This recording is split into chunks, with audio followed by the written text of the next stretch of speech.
Hello everybody, Heath the Vlogger Guy here. It is December 2nd.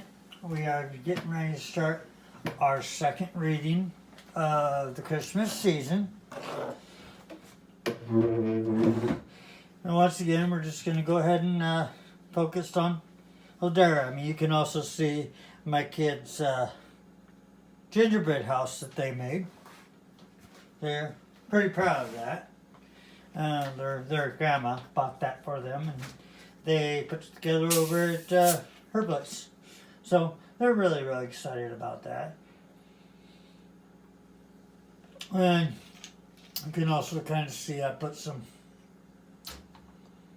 classic cars on the scene. There's a 57 and a 55 Bel Air over there by the church. An old classic Corvette right here in the front, and then a car kind of like Cruella de Vil's. And then there's a snow plow there and a tow truck. And then a fire engine next to the firehouse. So, you know, I tried to have a little fun with this one. I had a little more room to work on the winter diorama, the lights.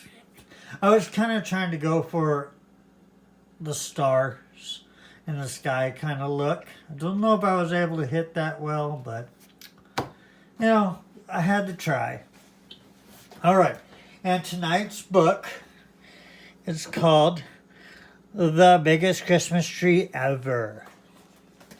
So anybody who watched my Halloween stories, sorry about that, will know that there was a Halloween book, kind of like this one too. It's called Biggest Pumpkin Ever.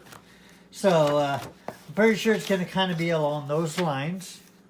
Also, if this is your first time watching my page, why don't you hit that subscribe button. Also, hit that little bell icon there, and that'll notify you anytime I put out any kind of new content. If you like what I'm doing, give me a thumbs up. Alright, so let's go ahead and get started here. Once there were two mice who fell in love with the same Christmas tree. But you had to see it to believe it.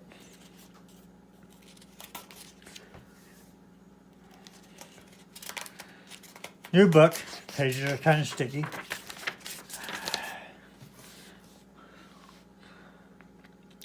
Everyone in Mouseville loved Christmas trees. Every Christmas family all over town put up the biggest and most beautiful tree they could find. But first came Thanksgiving, the day before the celebration. Clayton, the house mouse, took a walk around Mouseville. He knew he should be thinking about giving thanks, but the chill in the air reminded him of Christmas. You know what? He said out loud. This year, I'm going to find the biggest Christmas tree ever. Not far away, Clayton's friend, Desmond, the field mouse, said exactly the same thing.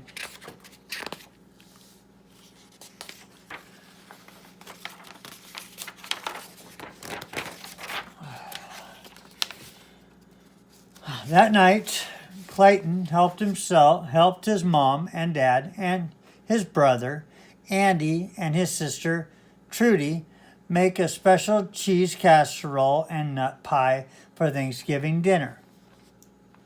Over at Desmond's house, Desmond and his brother Morris helped Uncle Vernon fix a big pot of vegetable stew and cheesecake.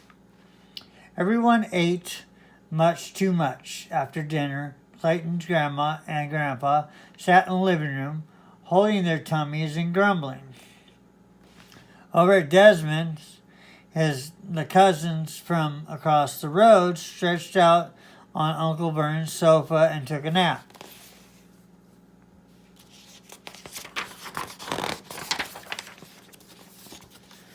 That following morning, Clayton woke up early. He wanted to be the first at Clara's Christmas tree farm at the edge of town. That way he could have the pick of the biggest tree. Over at Desmond's house, Desmond tumbled out of bed with the same thought.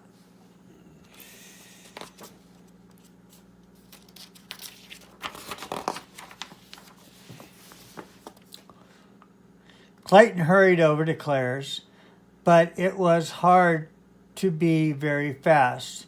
He was still very full from Thanksgiving dinner. By the time he reached the Christmas tree farm, he was out of breath. He looked around. No one else was here. Moments later, Desmond arrived. He too was full from Thanksgiving dinner. He too had found it hard to hurry. He took a deep breath and stumbled inside.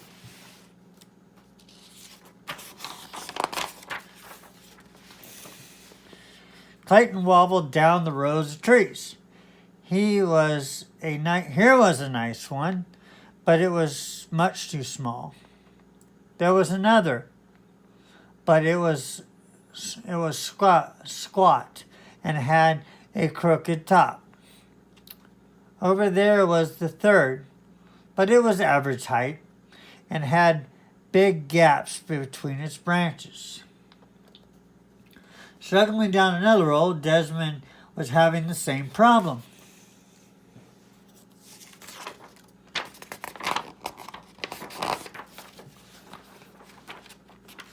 Clayton leaned against a tree. It was too scrawny and not very tall. I'll never find the tree I want. I better go home. And not far away, squinted at another tree, Desmond said, I'll never find the tree I want. I better go home.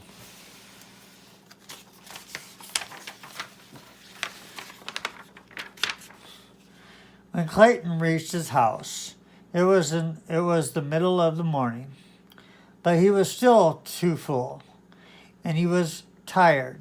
He fell back asleep. When Desmond reached his house, he too went back to bed.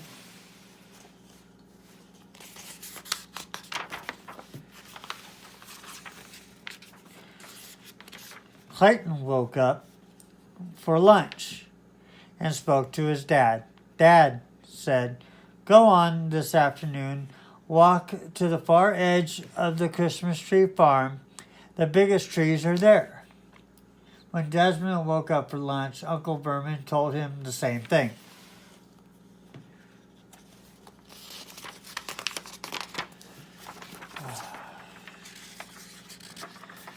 That afternoon, Clayton went out again. At the very same time, Desmond did too. Clayton walked to the far edge of the Christmas tree farm. He looked at one big tree after another, but none of them looked like the biggest Christmas tree ever. Down the other path, Desmond was having the same bad luck.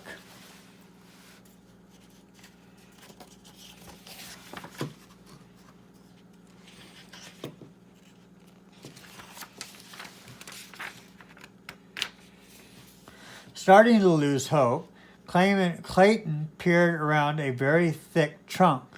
Desmond peered around the same trunk. They bumped heads and fell down.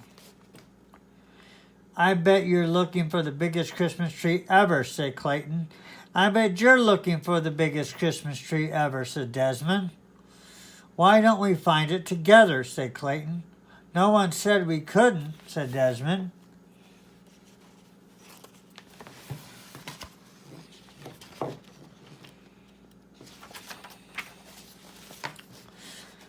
They set out through the rows of trees. They looked and looked until it was almost dark. Just as they were ready to give up, there it was, a Christmas tree so big and so tall that it reached the sky.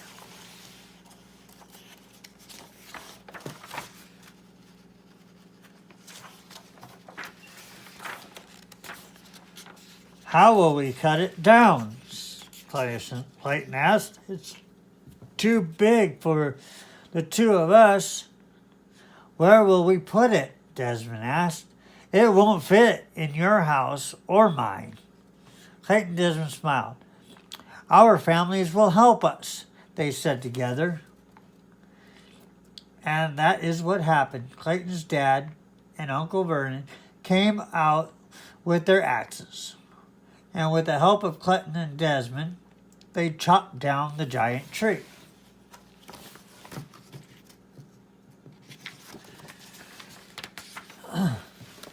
Both families called on friends and relations.